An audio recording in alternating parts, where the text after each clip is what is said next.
Will you play a quick game with me? If you've ever found yourself in a situation where your words were misconstrued, your intentions misread, or your message lost in translation, raise your hand. If you've ever tried to convey something important but ended up in a communication quagmire, raise your hand. Maybe you've had someone close to you misinterpret your words, raise your hand. Communication is an everyday aspect of our lives. It can be a minefield of misunderstandings. In a world where people grapple with issues with interacting with loved ones, coworkers, peers, or even strangers, this episode is tailor-made for you. So grab your favorite drink, settle in, and let's delve into the art of effective communication.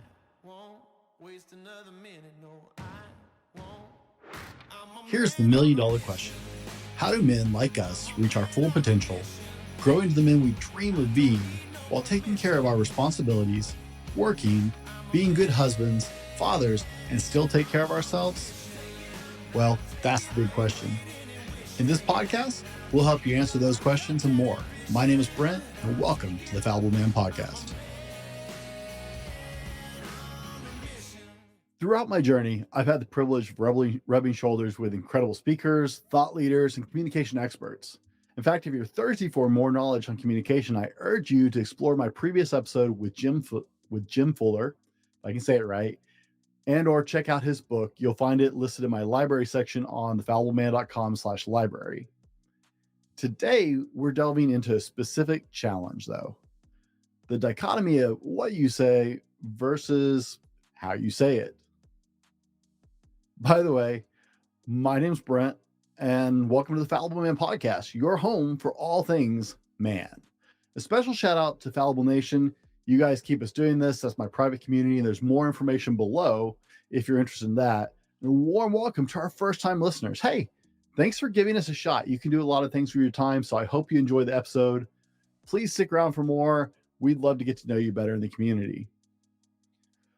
I can't help but recall an invaluable lesson my dad taught me when I was younger. He stressed that I needed to master the art of controlling my tone in my life. With my physically imposing stature, and a voice that could rival the volume of a bullhorn, he foresaw the likelihood of my words being misconstrued. Now, my father, standing a towering 6'5" and weighing 350 plus pounds, was a gentle giant whose whole life was often plagued by misunderstandings. He knew that I, while not as large, would face similar challenges as a result. So I started having to learn the importance of maintaining a relaxed body posture and ensuring I was physically on the same level as those I communicated with, and even sometimes lower to make sure I was not intimidating them accidentally just by my presence. However, my voice continued to land me in a lot of hot water on numerous occasions, and is something that I actively work on even to this day. I've been podcasting for years with hundreds of episodes, and this is still a work in progress for me, guys. Now, I wanted to share 4 things for you to consider that may help lessen those miscommunications, and they're things I actively work on in my life because this is something I have to deal with. So the number one is tonality matters. The way you speak is just as important as the words you choose. Your tone can convey a plethora of emotions and intentions. Are you speaking with warmth and sincerity, or is your tone laced with frustration and impatience? The nuances of your voice can make all the difference in whether your message is received as intended or misinterpreted. For a great example, and I love this one, is the term "let's talk." Now, a lot of men quake in fear when they hear this from the prominent female in their life in a romantic relationship, right? How she says it tells us everything. If it's a, "hey, let's talk," she wants to share something with you. When it's, "let's talk," you're in trouble. All of us know that. It doesn't have to be a romantic partner. We know that from our parents. We know that from our friends. There's a big difference between, "hey, let's talk," and let's talk, or let's talk, right? Tonality matters in a huge way. So keep in mind when you're communicating with people, watch your tone. That was the first lesson my dad taught me in this. Number 2 is volume matters. The volume at which you communicate plays a crucial role in effective communication. Yelling is usually useless. It overwhelms, intimidates, and it closes the other person off entirely to what you're saying. When something escalates to yelling, the communication has ended and someone's just venting their emotions. It doesn't actually ever solve anything, and it's something a lot of us guys struggle with. While speaking too softly might leave your message unheard or make people doubt if you really meant to say it at all or actually have any kind of conviction behind what you said. Finding the right balance in your volume is the key to ensuring that your message reaches the listener without causing discomfort or misunderstanding. So pay attention to how loud you get. You'll see it in conversations all the time. As one person's volume starts to raise, the other person's volume starts to raise. And it has to do with emotions. No one likes to be yelled at. No one likes to feel talked down to. And so, right, especially as men, we mirror what's happening. Well, if I talk quietly like this, you start to wonder if I actually mean what I'm saying. So volume is really going to play an important role in the way you communicate. Number 3, your words matter, word choice.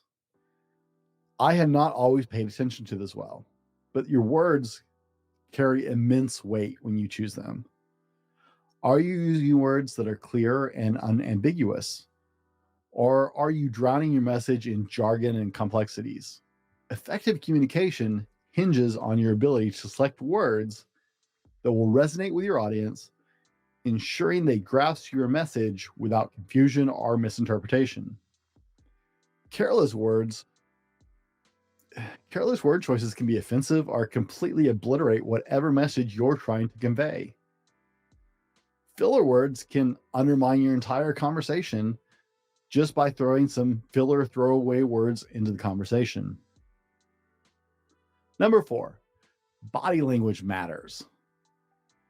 Communication isn't just about what you say. It's also about how you physically convey your message. Now, obviously, there's exceptions. When you're just on the phone with somebody, it's a little easier to hide that body language, but it's also not. That's the funny thing that most people don't understand. Even when you're not face to face with somebody, you can actually hear the shifts in body language, because as your body language shifts, your tonality and word choices actually start to change as well. And so you can actually hear the shift in body language, and it's kind of funny. Now, your body language can either complement or contradict your words. A simple gesture or posture can completely change the meaning of what you're trying to express, right? If I say something to you and I fold my arms and really tighten up in the upper body and, squint my eyes a little bit, you're going to assume I'm upset. You're going to assume that there's a little more malice, a little more anger behind the words, whether there is or not. I may be doing that because I'm lazy and I'm just folding my arms because it's easier than letting them hang at my side or stick them in my pockets. And the sun might be in my face. I have to be really careful when I talk to my customers outside, because the fact that I'm staring into the sun can change the way I come across when I speak with people. So understanding the subtleties of body language is key to becoming a more effective communicator. Positioning, posturing, intensity are all very important in the way you present. I mean, this even carries into your wardrobe in a lot of conversations. How you dress matters. It's part of your body language because it says something about you. In a world of communication, the difference between misunderstandings and harmonies lies in these 4 fundamental elements: tonality, volume, word choices, and body language. Whether you're navigating personal relationships, professional endeavors, or everyday interactions, mastering these aspects is a game changer. But here's the kicker. You don't have to tackle this alone. The Fallible Man podcast is committed to helping you become the person you want to be, and that includes in effective communication. We talk about communication a lot, as well as other aspects of becoming who you want to be. And this is just another part of the conversation. So to access more insights, strategies, and advice, make sure to subscribe to the show, join the nation, our vibrant community, and embark on a transformative journey with us. Remember, effective communication is not just a skill, it's the key to unlocking a world of understanding, connection, and success, professionally, personally, in every part of your life. Subscribe now. Let's embark on this enriching journey together. And until next time, be better tomorrow because of what you do today. And we'll see you on the next one. This has been the Fallible Man Podcast, your home for everything man, husband, and father. Be sure to subscribe so you don't miss a show. Head over to www.thefallibleman.com for more content and get your own Fallible Man gear.